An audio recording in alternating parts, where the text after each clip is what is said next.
It was an absolute pleasure to watch so many young people demonstrate what can be done with a little bit of imagination, creativity, innovation, but most importantly, a lot of enthusiasm. So gentlemen, don't see any ladies here, so I'll just say gentlemen. A big round of applause for all the young people who came out here and showed their enthusiasm. It was fantastic. What they demonstrated here might succeed, it might fail, who knows? But it's not about whether that particular project they worked on is going to succeed or fail. It's about the journey.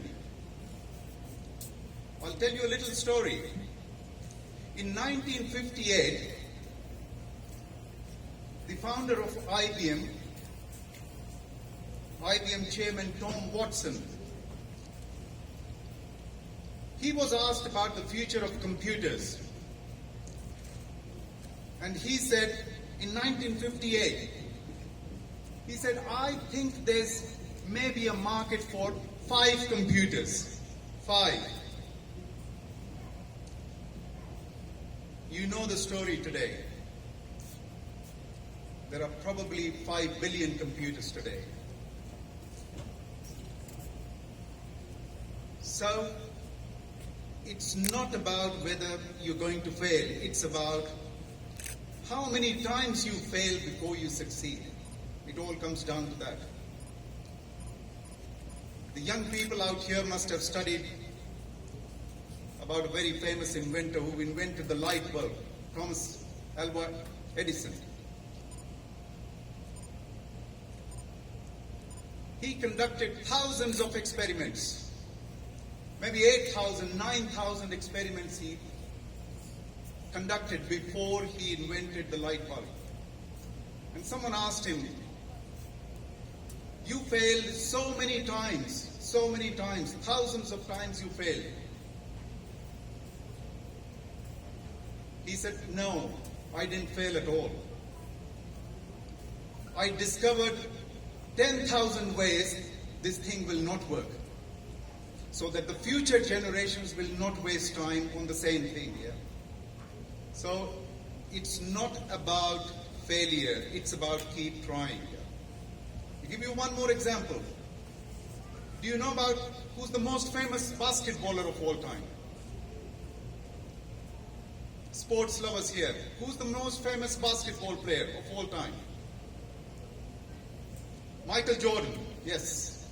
Michael Jordan. Michael Jordan was once asked, he's without a doubt the most successful basketball player in the history of basketball.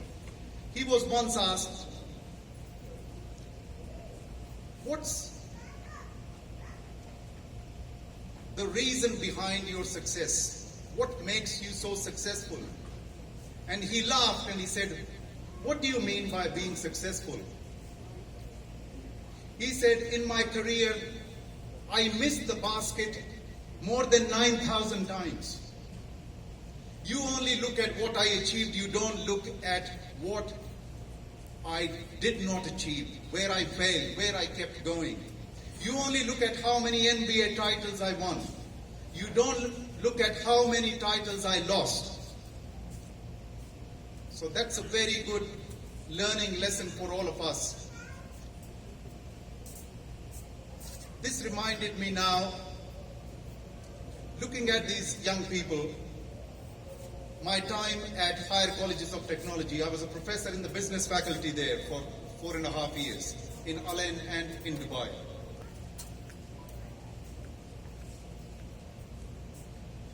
It was great to see those young people talk about those scientific innovations. You know, things about devices for visually impaired. It's a wonderful initiative. My wife heads the Department of Visually Impaired Learning at UA University. There are many blind students there, yeah? They need a lot of help, but you'll be absolutely shocked how inspiring those young individuals are. What they might lack in one physical disability, whether it's being blind or being deaf or not being able to walk, they more than make up with many other gifts which are given to them. It's just about building their confidence. So it was a great initiative. The future of fuel stations was a wonderful example. I hope the young gentlemen, 3 of them from Alain Junior School, they patented the idea, because I will talk to ADNOC next time I go. I do a lot of training with management at ADNOC. So I will have a word, yeah, next time that there are some wonderful ideas, yeah. So, and I'm not joking, yeah. I train ADNOC management very often, whether it's in headquarters in Abu Dhabi or, in Liva, Ruwais. I travel everywhere and I train ADNOC. So I will get this through. So it was a fantastic initiative, fantastic. I won't take more time. Just look around.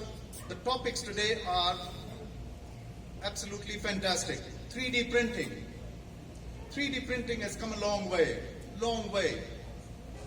You'll be absolutely shocked that the biggest thing that was printed using 3D technology is a 25-foot boat which weighs 5,000 pounds, almost 2,000 kilos.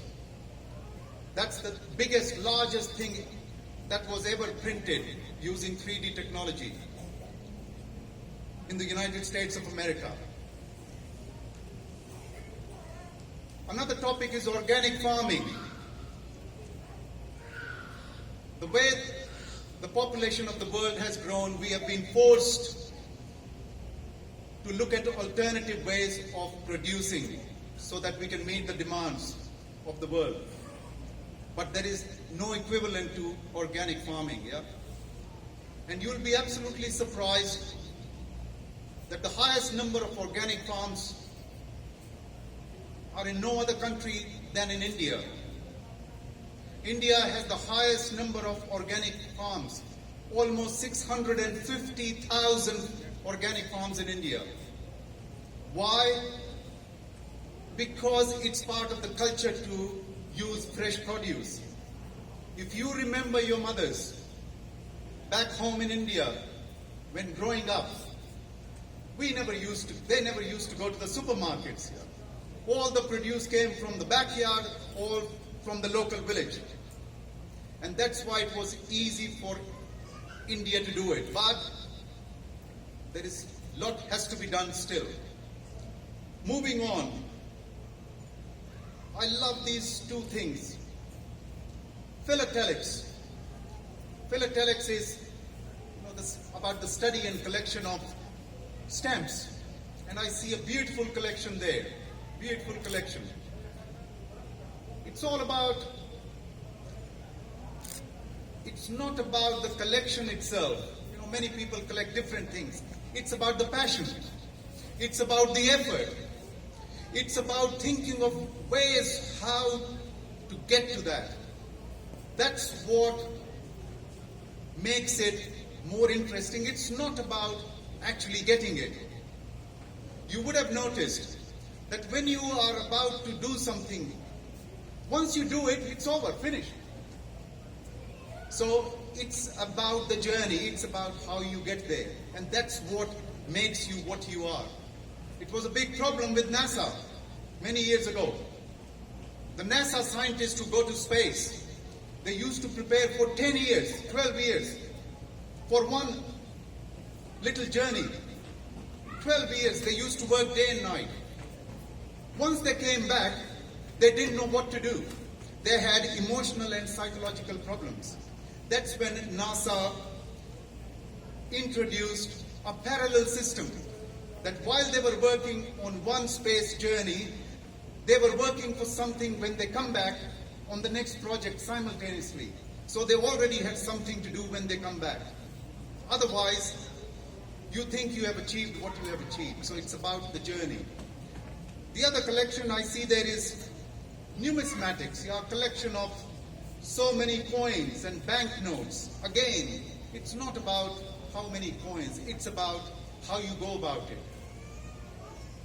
So, when I was asked to come and speak a little bit, I speak quite a bit every week with different companies. But when I was told what this is about, first question was, why me? There are many other worthy people here who can go and speak here. At the same time, I thought, no, because young people are involved, it's a brilliant opportunity for me to come and share my experiences here. All right? So, keep the focus. Brilliant initiative. And last but not least,